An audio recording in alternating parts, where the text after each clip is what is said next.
Hello guys, welcome to my channel. আজকে দেখুন কচু শাক কেটে নিয়েছি। কচু শাক কাঁকড়া চিংড়ি দিয়ে রান্না হবে। কচু শাক,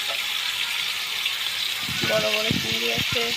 কচু শাক ভাজা হবে এক ডেচকি।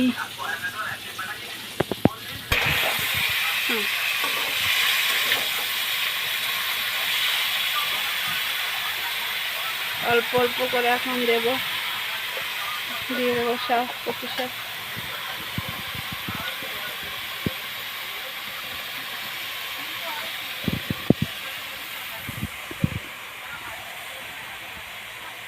কাঁচা লঙ্কা,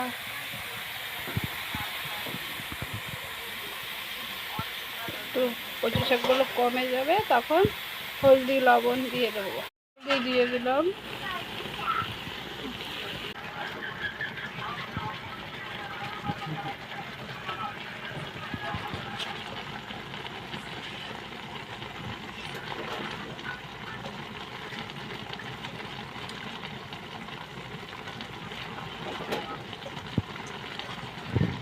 কচু শাকগুলো দেওয়া হয়ে গেছে।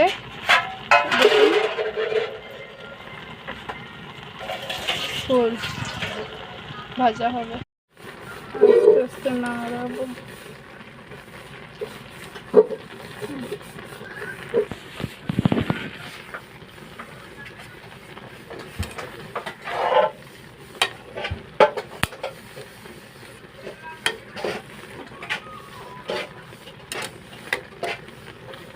কমে গেছে, নেড়ে চেড়ে দিচ্ছি। ज़्यादा है।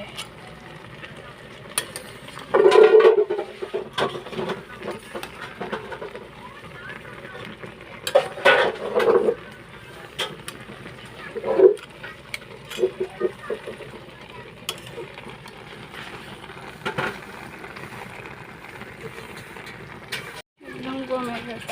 देखুন गाइस, ছিপে ছিপে কতগুলো ছিল।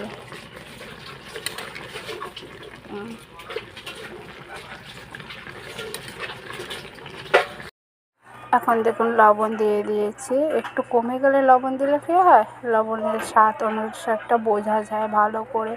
এবার ভালো করে নেড়ে চেড়ে দিয়ে, কচু শাকে অনেক জল বেরোবে কারণ কেটে রাখলে ভালোই জল হয়। তো ভালো করে নেড়ে চেড়ে দিচ্ছি দেখুন। তারপরে দেখি আস্তে আস্তে হচ্ছে। চিংড়ি মাছ দিয়ে আপনারাও বাড়িতে তৈরি করে খেয়ে দেখবেন গাইস, কেমন লাগে বলবেন কমেন্টে।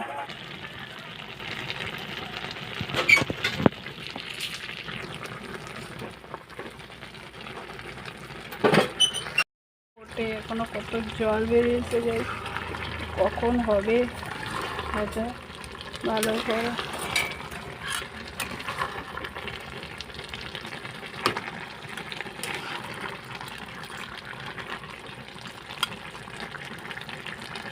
করতে থাকুক, আস্তে আস্তে আপনাদের দেখাবো কী হচ্ছে।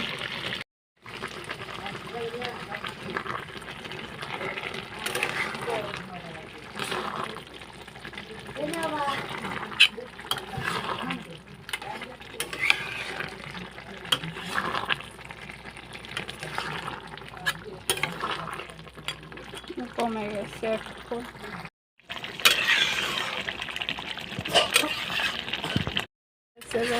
দেখো হয়ে গেছে, আরও একটু জল বেরিয়েছে না, এগুলো একটু ভালো করে ইয়ে হয়ে যাবে, তখন নামাতে হবে, নামিয়ে নেব।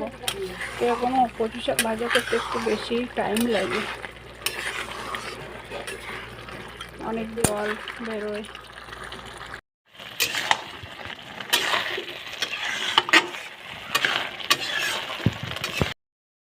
কচু শাকটা প্রায় হয়ে গেছে, একদম জলটা যেটা ছিল সেটা একদম শুকিয়ে গেছে।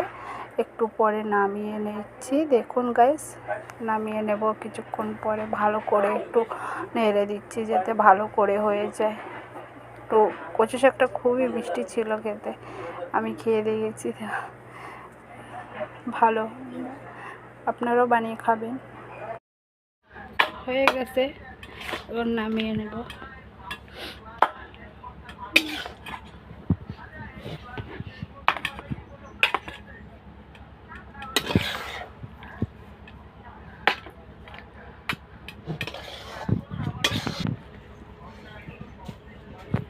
গাইস ভিডিওটা কেমন লাগলো আপনারা বলবেন, লাইক সাবস্ক্রাইব করে যাবেন। Thank you.